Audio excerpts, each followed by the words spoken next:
مصنف ابن ابی شیبہ میں حضرت خزیمہ بن عبد الرحمن رضی اللہ تعالیٰ عنہ کی روایت موجود ہے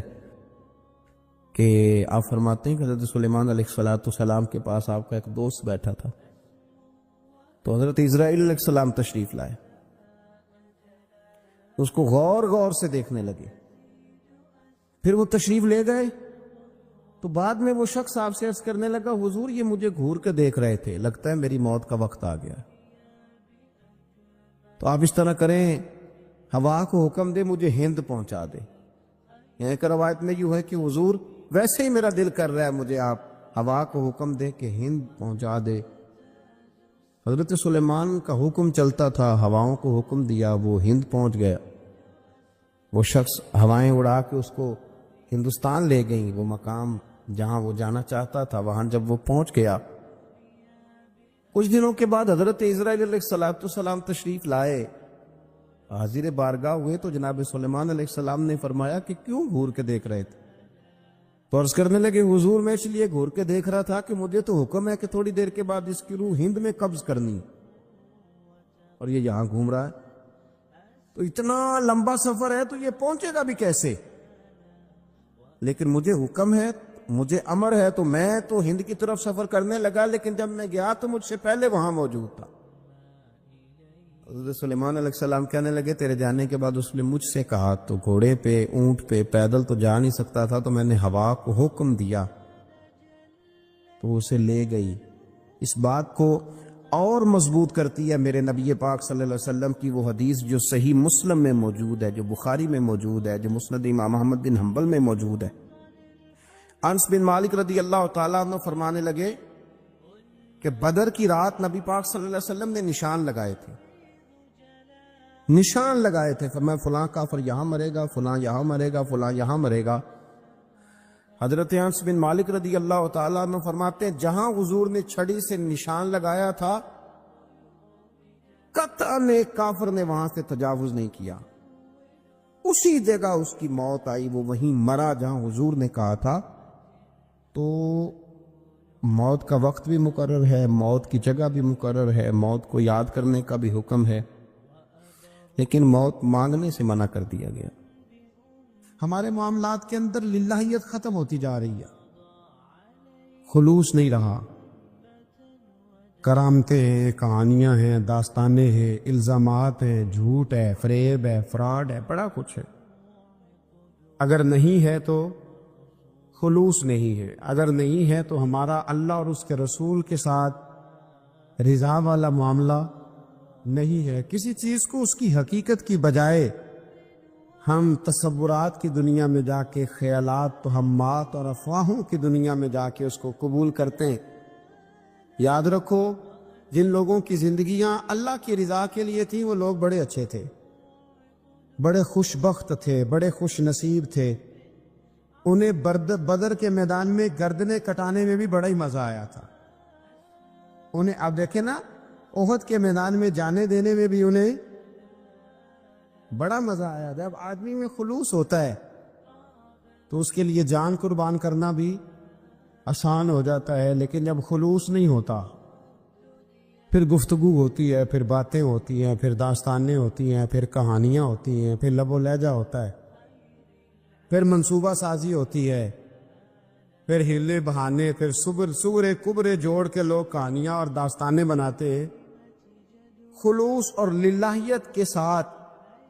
اللہ کی بارگاہ میں جھکے، عبادتوں کا، ریاضتوں کا، تلاوتوں کا جتنا اللہ ہمیں موقع دیتا ہے اس میں خلوص شامل کرنے کی کوشش کریں، للہیت شامل کرنے کی کوشش کریں، اللہ کی رضا شامل کرنے کی کوشش کریں۔ ہمارے آج کل کے جتنے امور ہیں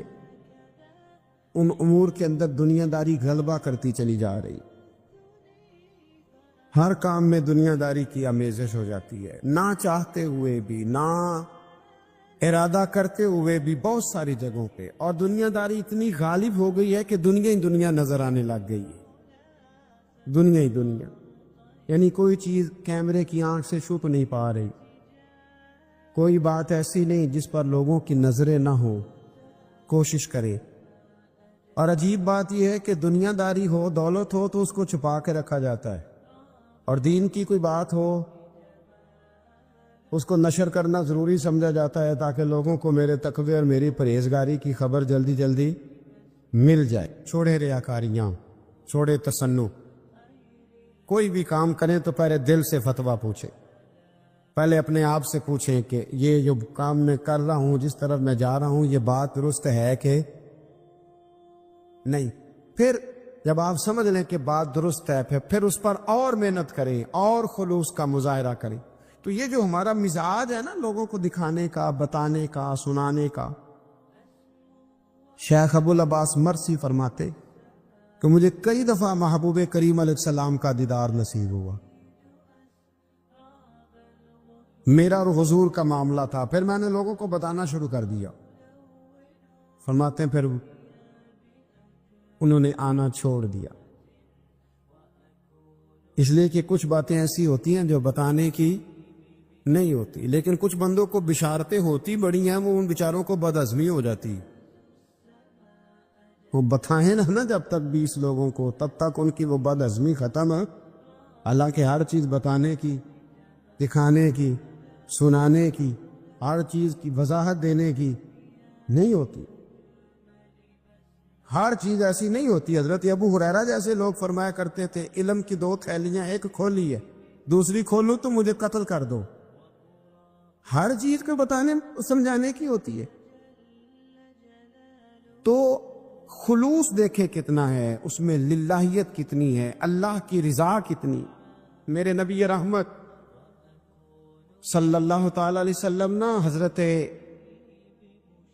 معاذ ابن جبل کو جب یمن کے لیے روانہ کرنے لگے تو رسول پاک علیہ السلام نے بڑی نصیحتیں فرمائیں۔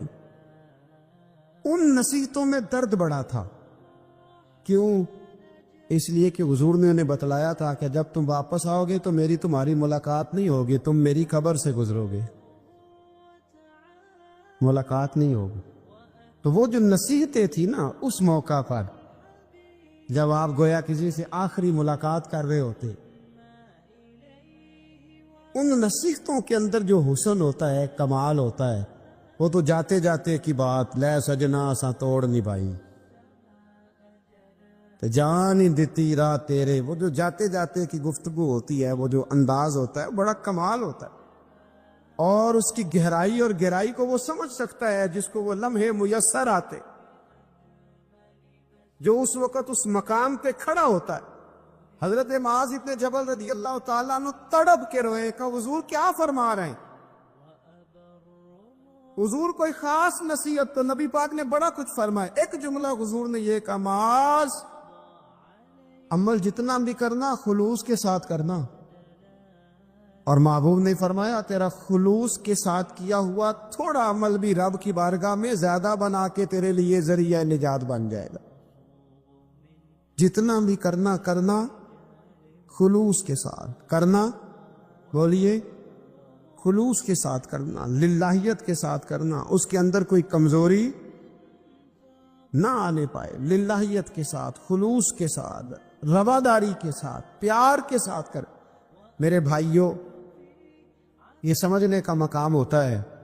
کہ جب ہم اللہ اور اس کے رسول صلی اللہ علیہ وسلم کی رضا کے لیے کوئی عمل کرتے ہیں تو اس کا بھی ہمارے دل کو پتہ ہوتا ہے، اور جب اندر ریاکاریاں ہوتی ہیں تو ہمارے دل کو اس کا بھی پتہ ہوتا ہے۔ ہمیں دونوں باتوں کی خبر ہے۔ اب ہمیں خود سوچنا ہے، ہمیں خود فکر کرنی ہے، غور کرنا ہے کہ ہمارا انداز۔ ایک بزرگ تھے امام غزالی نے لکھا ہے، انہوں نے 7 سال پورے 5 نمازیں جماعت کے ساتھ پڑھی اور پہلی صف میں تکبیر اولیٰ کے ساتھ پڑھی۔ 7 دن نہیں پوری پڑھی جاتی 5 نمازیں پہلی صف میں پہلی تکبیر کے ساتھ۔ تکبیر اولیٰ کہتا ہے امام نے اللہ اکبر کہا پہلی تکبیر میں تو ہم نے بھی ساتھ ہی اللہ، پہلی صف میں 7 سال تک 5 نمازیں تکبیر اولیٰ سے بہت بڑا کارنامہ ہے، بہت بڑی بات ہے۔ مطلب بندہ یہاں سے اٹھ کے آتے، وضو کرتے، کوئی معاملہ آ گیا، کوئی مطلب اس کو حاجت ہو گئی، استنجا وضو کی، تو وہ ٹائم نکل جاتا ہے، کئی دفعہ ایسے ہوتا ہے۔ 7 سال پورے نماز پڑھی تو کہتے ہیں 7 سال کے بعد نا ایک دن 8واں سال لگا ہوا تھا، تو بزرگ فرماتے ہیں میں ذرا لیٹ ہو گیا، تکبیر اولا تو مل گئی پر پہلی صف نہ ملی، تیسری صف میں جگہ ملی۔ بزرگوں کے تقوی دیکھیے گا، فرماتے تیسری صف میں نے نماز پڑھی تو میرے دل کے اندر خیال آیا یار لوگ کیا سوچیں گے کہ اتنا اچھا اس کا ریکارڈ تھا، پہلی صف میں یہ نماز پڑھتا تھا تو آج تیسری صف میں لوگ کیا سوچیں گے۔ فرماتے ہیں جب یہ لفظ زبان پہ آیا تو میرا ضمیر بول پڑا، جب یہ سوچ دل میں آئی تو میرا اندر تڑپ اٹھا، چھم چھم میرے آنسو نکلنے لگے، میں رویا۔ اور فرماتے ہیں لوگ چلے گئے اور میں نفل پڑھتا روتا رہا۔ میں نے کہا اللہ مجھے یوں لگتا ہے وہ 7 سال تک پہلی صف میں جو نمازیں پڑھتا رہا وہ تو لوگوں کو دکھانے کے لیے پڑھتا رہا۔ فرماتے میں نے 7 سال کی نمازیں قضا پڑھی، قضا نمازیں پڑھی، اس لیے کہ مجھے سمجھ آئی کہ وہ نماز اللہ کی رضا کے لیے نہیں تھی، وہ تو بندوں کو ریکارڈ بنانے کے لیے تھی۔ میں نے وہ 7 سال کی نمازیں قضا پڑھی، اور فرماتے ہیں اب دوبارہ سے جب میں جاتا ہوں تو پھر میں اپنے دل پہ غور کرتا ہوں کہ پہلی صف تکبیر اولا، پر یہ بتا نیت کیا ہے، یہ بتا کہ تیرا ارادہ کیا ہے۔ شیخ سعدی فرمایا کرتے تھے تیرے وجود کا قبلہ تو سیدھا ہے، دل کے قبلے کی بھی بات بتا۔ حضرت موسیٰ کلیم اللہ علیہ نبینا علیہ الصلوۃ والسلام پر اللہ کریم نے وحی فرمائی کہ اے موسیٰ، اے میرے کلیم، میرے لیے بھی کوئی کام کیا ہے؟ عرض کی اللہ میں نے نمازیں پڑھی، روزے رکھے، تبلیغ کی۔ فرمایا وہ تو آپ کی ذمہ داریاں تھیں، وہ تو آپ نے اپنے لیے کیا، میرے لیے بھی کچھ کیا ہے؟ رب کریم نے پوچھا موسیٰ میرے لیے بھی کچھ کیا ہے؟ عرض کی اللہ یہ سارا کچھ، فرمایا مالک تیرے لیے کیا، کہا یہ تو آپ نے اپنے لیے کیا، آپ کی ذمہ داریوں میں شامل تھا۔ مالک تیرے لیے کیا ہے؟ فرمایا کسی بندے سے محبت کی ہے کہ یہ اللہ کا بندہ ہے، کسی بندے سے محبت کی ہے کہ یہ اللہ کا بندہ ہے، یا کسی کے ساتھ تمہاری صرف اس لیے ناراضگی ہو کہ یہ اللہ کا نافرمان ہے، اللہ رسول کا دشمن ہے، معاذ اللہ بے ادب ہے؟ میرے بھائی سمجھ لے اچھی طرح اور اپنے دل کے کونے میں یہ بات بٹھا لے کہ زندگی میں جو کام کریں وہ اللہ کی رضا کے لیے، چھوٹا سا بھی خیر کا کام۔ میرے رسول کریم علیہ السلام کا جو سب سے پہلا فرمان ہے نا بخاری میں، وہ یہ ہے کہ انما الاعمال بالنیات، تیرے عمل کا دار و مدار تیری نیت پر ہے، تیرے ارادے پر ہے، بنیاد تمہاری نیت ہے۔ بنیاد یہ ہے کہ تمہارا اندر سے اس کام کے لیے ذوق کیا ہے، شوق کیا ہے۔ اگر وہ بنیاد مضبوط ہے تو پھر عمل کی جو آپ چھت ڈالیں گے وہ ساری چھت بھی مضبوط ہے، لیکن اگر ارادے کچے ہیں، کمزور ہیں، سازشیں ہیں، رنجشیں ہیں، اندر معاملات گڑبڑ ہیں، تو پھر کبھی دیواریں مضبوط ہو سکتی،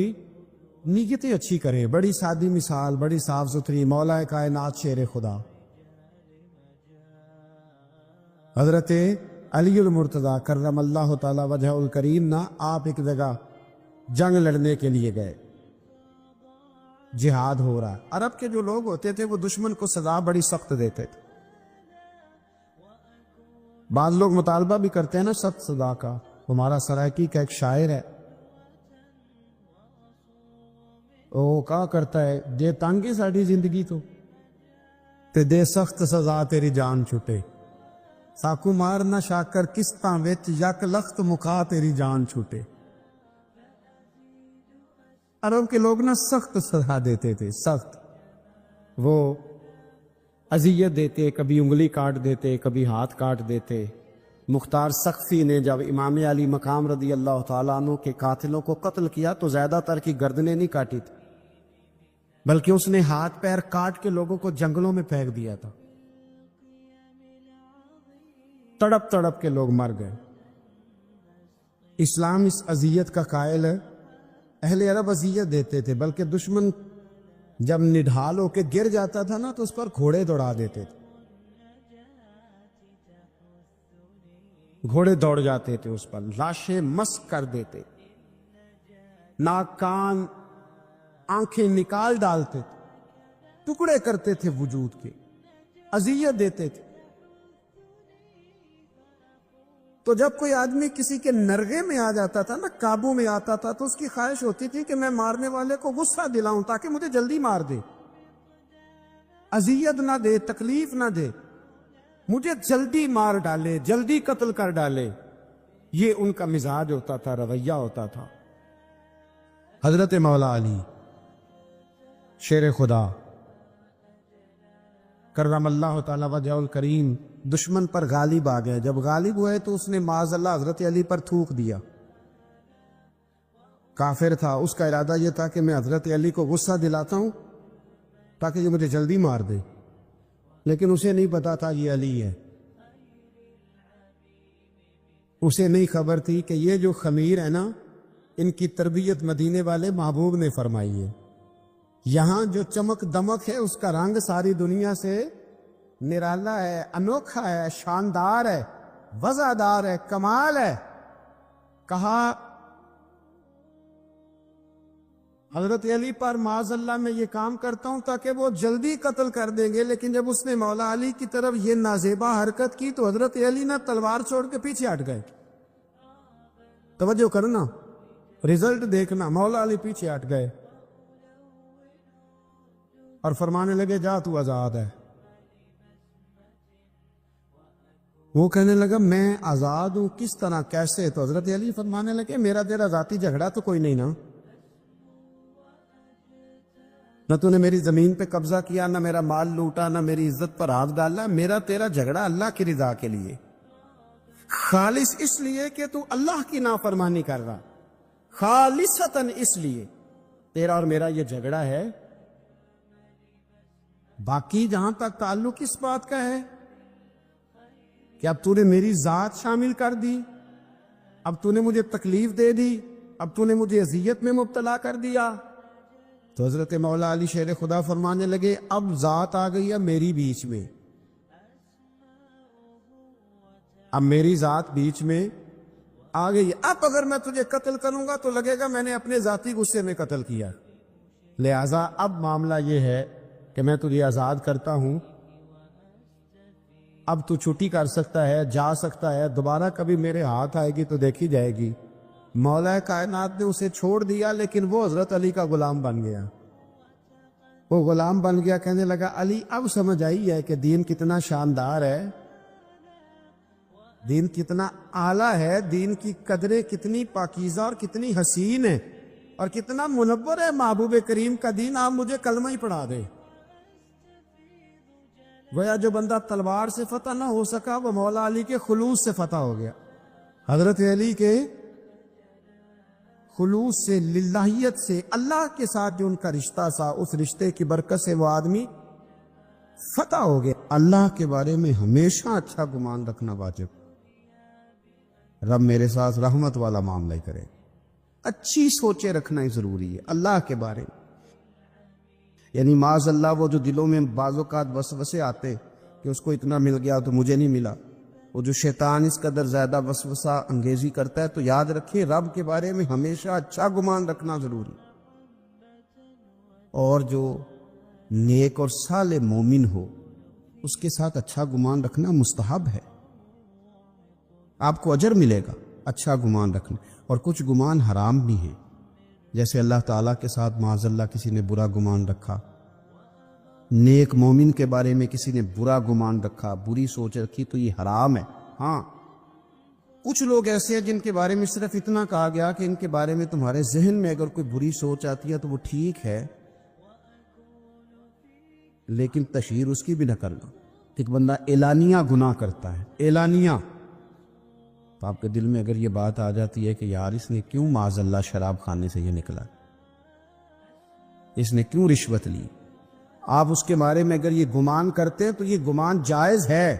لیکن اس کو بھی آپ تبلیغ کریں گے؟ ہاں اگر کسی کو بتانا ہے تو صرف اس شخص کو بتا سکتے ہیں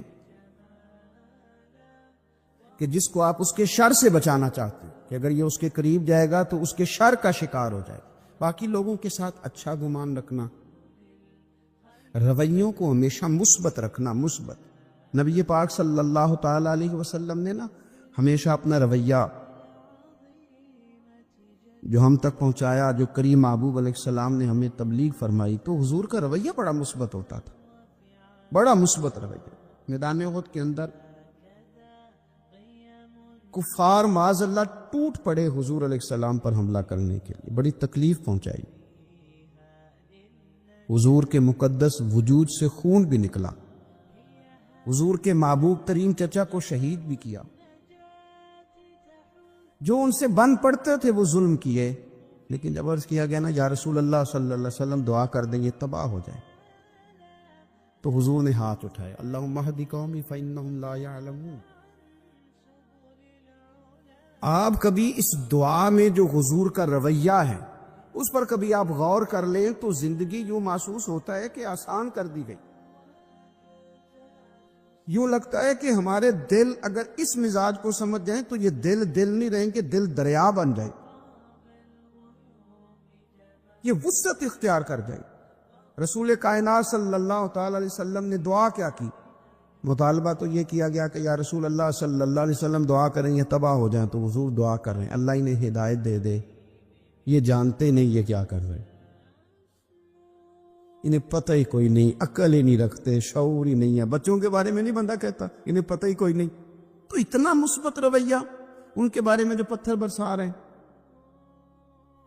ان کے بارے میں جو تکلیف دے رہے ہیں، اتنا خوبصورت اور مثبت رویہ یہ ہمیں رسول پاک صلی اللہ علیہ وسلم نے عطا فرمایا کہ رویہ ہمیشہ مثبت رکھو، تمہارا لب و لہجہ ہمیشہ مثبت رہے، وہ آپ تبلیغ کر رہے ہوں، بات بتا رہے ہوں، اصلاح کر رہے ہوں، لین دین کر رہے ہوں، آپ تعلقات بنا رہے ہوں، رشتہ داری کر رہے ہوں، اپنے آپ کو مثبت رکھنا بہت ضروری۔ اگر آپ کا رویہ مثبت ہے اور آپ کو مثبت رہنا آتا ہے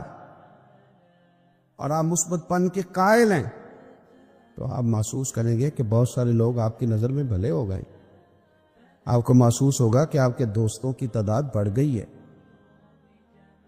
آپ کو محسوس ہوگا کہ آپ کے اپنے معاشرے میں کافی زیادہ ہیں، آپ کو محسوس ہوگا کہ کئی لوگ ایسے ہیں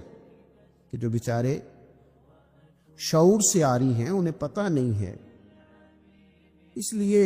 وہ کچھ ایسی باتیں کر جاتے ہیں۔ پھر آپ کا رویہ اگر مثبت ہوگا تو بہت سارے لوگوں کو قریب کرنے میں فائدہ ہوگا۔ رویوں کے منفی پن نے لوگوں کو لوگوں سے دور کر دیا، یعنی ایک آدمی نیا کسی فیلڈ میں آتا ہے تو ظاہر ہے اس کی پبلک ڈیلنگ ہوتی ہے، تو اب کچھ لوگ ایسے بھی آتے ہیں جو تکلیف دیتے، وہ اب جب سیٹ پہ بیٹھا تھا تو ارادہ یہی لے کر کے بیٹھا تھا کہ ہمیشہ اچھا رہوں گا، اچھا چلوں گا، لیکن اب جب وہ سوسائٹی کے اندر، معاشرے کے اندر لوگوں کے ساتھ اٹھنا بیٹھنے لگا تو اب کیا ہوا کہ کچھ ایسے لوگ بھی اس کے سامنے آئے کہ جن لوگوں کا انداز ٹھیک نہیں تھا، تو کیا اس نے کیا، وہ کچھ عرصہ جو اس نے نیک نامی کی تھی، اچھا رویہ اختیار کیا تھا، اب لوگوں کی اس طرز عمل کی وجہ سے اس نے اپنا رویہ بھی گڑبڑ کر لیا۔ بھئی میرے پاس جو سائلین آتے ہیں وہ بندے ٹھیک نہیں ہیں، وہ جناب جو لوگ مقدمہ درج کرانے آتے ہیں آپ کو پتہ ہی نہیں وہ جھوٹ کتنے بولتے ہیں۔ بھئی آپ کو آپ کا دین یہ کہتا ہے کہ اگر سامنے والا جھوٹ بول رہا ہے تو آپ بھی جواب میں جھوٹ بولیں گے۔ آپ تو اپنے رویے کو اچھا رکھیں گے، مثبت رکھیں گے، آپ مثبت رہیں گے تو ماحول بڑھے گا۔ حضرت صفوان بن امیہ رضی اللہ تعالیٰ عنہ ارشاد فرماتے ہیں، دیکھیں کتنے سچے لوگ تھے، کتنے سچے۔ آپ فرماتے ہیں کہ میرے دل میں نا نبی پاک صلی اللہ علیہ وسلم کے بارے میں معاذ اللہ ثم معاذ اللہ، نقل کفر نباشت، کہتے ہیں میرے دل میں عداوت تھی حضور کے لیے، میرے دل کے اندر وہ جذبات نہیں تھے جو حضور کے لیے ہونے چاہیے تھے، عداوت تھی۔ لیکن آپ فرماتے ہیں حنین کا دن آیا نا، حنین کا، یا آپ کو ترمذی شریف میں روایت ملے گی، فرماتے ہیں حنین کا دن آیا تو حضور نے مجھے نوازنا شروع کیا، حضور نے مجھے نوازنا شروع کیا۔ کس کو بھلا؟ جو خود کہہ رہے کہ میرے دل میں عداوت ہے، کہتے حضور نے مجھے نوازنا شروع کیا، اتنا نوازا، اتنا نوازا، اتنا نوازا کہ رسول کریم مجھے کائنات میں سب سے زیادہ پیارے ہو گئے۔ حضور سب سے زیادہ پیارے ہو گئے مجھے، اب میرے لیے سب سے بڑھ کر میرے رسول پاک صلی اللہ علیہ وسلم کی ذات ہے۔ مکھ چند بدر شاشانی ہے، متھے چمک دی لاٹ نورانی ہے، کالی زلف تے اکھ مستانی ہے، مخمور اکھی ہیں مد بریاں سبحان اللہ۔ ماں اجمل کا ماں احسن کا ماں اکمل کا، کتھے مہر علی کتھے تیری ثنا۔ عزیز بھائی، رسول پاک صلی اللہ تعالیٰ علیہ وآلہ وسلم محبوب ہو گئے۔ حضرت صفوان بن امیہ رضی اللہ تعالیٰ عنہ کی اگر آپ بات کو سمجھے نا، تھوڑا کھول کے دیکھیں تو فرماتے ہیں میرا تو رویہ ٹھیک نہیں تھا نا، میں تو اندر لے کے گیا تھا نا، عداوت چھپی ہوئی تھی، لیکن کریم رسول نے جب دینا شروع کیا تو حضور کا رویہ کریمانہ تھا۔ یہ نہیں کہتے کہ میں نے لفظوں سے کچھ بولا، اندر کی جو داستان تھی نا، اندر جو میرے رٹا تھا، وہ رسول پاک کی اداؤں نے ٹھیک کر دیا، حضور کے رویے نے ٹھیک کر دیا۔ اس پر تبلیغ نہیں کرنی پڑی، اس پر بحث نہیں ہوئی، اس پر کوئی کسی قسم کا مباحثہ نہیں، حضور کے رویے نے۔ آپ کا جو مثبت رویہ ہے نا، آپ بہت زیادہ دلائل دیں گے نا اپنے آپ کو کلیئر کرنے کے لیے تو کر نہیں پائیں گے۔ بہت زیادہ وضاحتیں دینے والے کو بھی کئی دفعہ لوگ جھوٹا تصور کر لیتے ہیں ماں سے۔ آپ بہت زیادہ اپنے آپ کو کلیئر کرنے کی کوشش میں بھی کئی دفعہ لوگوں کے ہاں نظروں سے گر جاتے ہیں، لیکن اگر آپ کا رویہ ٹھیک ہو، رویہ مثبت ہو، تو خود بخود بہت ساری چیزیں نکھر کر کے سامنے آ جاتی۔ اس لیے رویے کا صاف ستھرا اور میٹھا ہونا اور مثبت ہونا یہ بڑا ضروری ہے۔ ہمارے بزرگان دین کا، صوفیہ کرام کا جو انداز تھا نا، وہ یہ تھا کہ انہوں نے نا اپنے آپ کو مسلمانوں کے حق میں، غیروں کے حق میں، انہوں نے تبلیغ والا تو بنایا تھا لیکن نفرت والا نہیں بنایا تھا۔ ہاں، ایسے کافر سے جو متشدد ہو اور ایسا کافر جو ڈٹ جائے، بات ماننے کو تیار نہ ہو، اللہ رسول کی رضا کے لیے اپنے دل کے اندر اس کے لیے دعوت رکھنا بھی دین ہے۔ من احب للہ و ابغض للہ، حضور نے فرمایا کہ اللہ کے لیے محبت رکھو، اللہ کے لیے بغض رکھو، وہ اپنی جگہ بجا ہے۔ لیکن ایسے لوگ جن کو آپ دین کی طرف لا رہے ہوں، آپ کو محسوس ہوتا ہو کہ میں نے ان کو خیر کی دعوت دینی ہے، تو وہاں اگر آپ کا رویہ ان کی تلخ باتوں کے مقابلے میں میٹھا ہو جائے تو لوگ جلدی سے دین کے قریب آ جاتے ہیں، آسانی محسوس کرتے ہیں۔ حضرت مالک بن دینار رحمت اللہ تعالی علیہ بڑے لوگوں میں سے ہیں، اللہ تبارک و تعالیٰ نے بڑے درجات عطا فرمائے، اہل طریقت میں، اہل تصوف میں، اہل علم و عرفان میں بڑا نام رکھتے۔ ایک یہودی کے ہمسائے تھے، شاہ فرید الدین عطار رحمۃ اللہ علیہ نے تذکرۃ الاولیاء میں لکھا ہے۔ آپ کبھی کیفیت دیکھیں سامنے والے کے رویے کی اور ان کے رویے کی۔ ایک یہودی کے ہمسائے تھے، وہ یہودی کیا کرتا کہ اس نے نا وہ جو پرنالہ تھا نا حضرت مالک بن دینار رحمت اللہ علیہ کا، اس میں وہ اپنے گھر کا سارا کچرا ڈال دیتا، ساری گندگی ڈال دیتا، بول و براز ڈال دیتا، پخانہ و پیشاب ڈال دیتا۔ اب یہ کتنی مطلب یہ کہ تلخ بات ہے، اور کتنی انسانی طبیعت پر یہ بات گراں گزرتی، کتنا یہ سخت مسئلہ ہے۔ حضرت اس کے ہمسائے تھے، وہ روز یہ کام کرتا کہ آپ کے پرنالے سے نا وہ روزانہ گندگی پھینکتا۔ اس نے حد کر دی تنگ کرنے کی، یہ اس کا رویہ تھا۔ اب جب اس نے پوری شرارت کر لی اور جس قدر اس کے پاس تیل تھا آگ جلانے کو، اس نے سارا ہی ڈال لیا، جو بن سکتا تھا اس نے کر لیا۔ اب تنگ آ گیا نا، جبکہ یار یہ تو بولتے ہی نہیں۔ تو مالک بن دینار رحمت اللہ علیہ سے ملا اور ملاقات کر کے کہنے لگا، وہ آپ کے ہاں روز کچرا جاتا ہے تو آپ نے کبھی کچھ کہا نہیں۔ فرمانے لگے کہنا کیا ہے، تم پڑوسی ہو، پڑوسیوں کے حقوق ہوتے ہیں۔ میں نے ایک جھاڑو رکھ دیا، ایک برتن رکھ دیا ہے، اور جب کچرا آتا ہے تو میں اٹھا کر کے باہر پھینک دیتا ہوں۔ ذہن بنا لیا ہے کہ یہ روز آئے گا اور روز میں نے پھینکنا ہے۔ اللہ اکبر۔ وہ شخص کہتا ہے کہ تقریر نہیں کر رہے تھے حضرت، خطاب نہیں کر رہے تھے، میری اور حضرت کی گفتگو ہو رہی تھی۔ جب فرمایا نا کہ رکھ دیا ہے میں نے اور میں نے طے کر لیا ہے کہ اس کو کچرے کو روز آنا ہے، گندگی کو روز آنا ہے اور میں نے اٹھا کر کے باہر پھینکنا ہے، تو فٹافٹ پوچھتا ہے، کہتا ہے حضرت یہ آپ نے کہاں سے سیکھا ہے؟ فرمایا اللہ کے قرآن سے۔ حضرت مالک بن دینار سے کہتا ہے کہاں سے سیکھا؟ فرمایا اللہ کے قرآن سے، اللہ کے قرآن سے سیکھا ہے۔ رب فرماتا ہے والقاظمین الغیظ والعافین عن الناس، وہ لوگ جو غصے کو پی جاتے ہیں اور لوگوں سے درگزر کرتے ہیں، واللہ یحب المحسنین، اللہ ان نیک لوگوں سے محبت فرماتا ہے۔ والقاظمین الغیظ، وہ لوگ جو غصہ پی جاتے ہیں، والعافین عن الناس، اور لوگوں سے درگزر کرتے ہیں، واللہ یحب المحسنین، اللہ ان نیکوں کاروں سے محبت کرتا ہے۔ میں نے یہ رب کے قرآن سے سیکھا ہے کہ غصہ پی جانا ہے، لوگوں کو معاف کرنا ہے، تاکہ رب تو پیار کرے نا۔ اب آپ نقطے کو سمجھے، صوفی کا ذہن کیا ہے، درویش بتاتے کیا ہیں، فرماتے ہیں تو سمجھ درگزر تجھے کر رہا ہوں، غصہ میں پی رہا ہوں، لیکن لالچ میرا یہ ہے کہ میرا رب مجھ سے پیار کرے۔ اللہ کی محبت میں یہ کر رہا ہوں کہ مالک مجھ سے پیار کرے، ہمارا تو مطمع نظر ہی رب کو راضی کرنا، اللہ پیار کرے۔ اس نے جب کیفیات دیکھی نا، میں نے کہا لہجے لہجوں کو نرم کر دیتے ہیں، جب یہ رنگ دیکھا نا تو حضرت مالک بن دینار کا ہاتھ پکڑ کے آنے لگا پڑھائیے کلمہ، میں بھی مسلمان ہو جاتا ہوں، تاکہ دین کی یہ خوبصورت تعلیمات میرے اندر بھی اتر جائیں، تو مثبت رویے پیدا کریں، اچھا سوچیں۔ معاشرے کے اندر، سوسائٹی کے اندر جیسے جیسے لوگوں کی طبیعتوں کے اندر، مزاجوں کے اندر اور رویوں کے اندر منفی پن زیادہ آتا ہے، لوگ شکوک و شبہات کا جیسے ہی زیادہ شکار ہوتے ہیں، معاشرے میں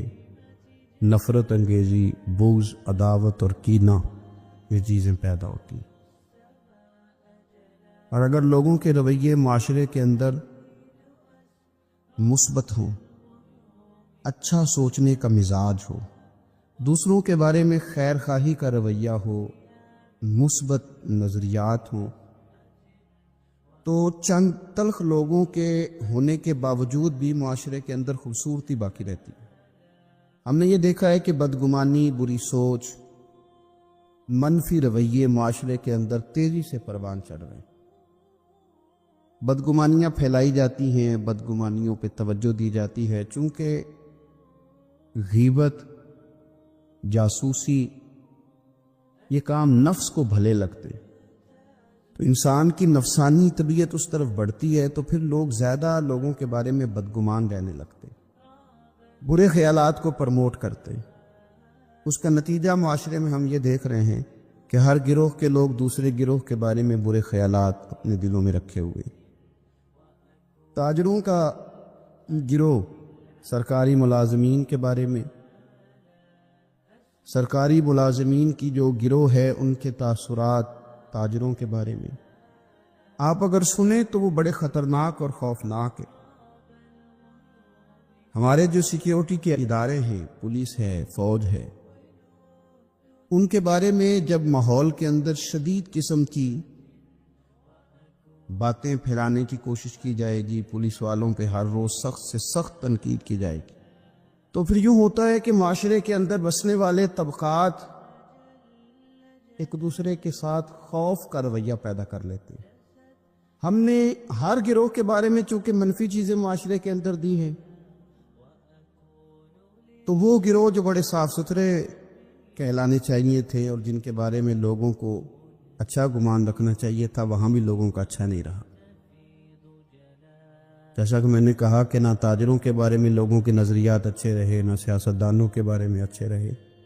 اللہ ماشاء اللہ لوگ برے ہوتے ہیں، لیکن سب کے سب تو نہیں نہ ہوتے۔ ہر شخص تو ایسا نہیں ہوتا کہ جو مکمل برائی کے اندر ہی مبتلا ہے اور اس کے اندر کوئی خوبی ہی نہیں پائی جاتی۔ ہر طبقے کے بارے میں جب لوگوں کے خیالات برے رہنے لگے تو پھر ہم نے یہ دیکھا کہ علماء کے بارے میں، مشائخ کے بارے میں، دینی طبقات کے بارے میں لوگوں کے خیالات برے ہوئے۔ پھر یہ بدگمانی اور یہ منفی رویہ گھر کے اندر پہنچ گیا، یعنی وہ والے گھر بھی ملے کہ جس گھر کے اندر بیٹوں اور بیٹیوں نے یہ سوالات بھی اٹھا دیے کہ شاید ہمارا والد ہی ہمارے لیے کچھ کرنے کو تیار نہیں. اس قدر زیادہ منفی رویوں کو پرموٹ کیا گیا. ایک وقت وہ بھی آیا کہ جب گھر کے اندر رہنے والی وہ ماں، اس نے سارا کچھ ہی اولاد کو دے دیا، جس کی دھڑکنیں بچوں کی خوشیوں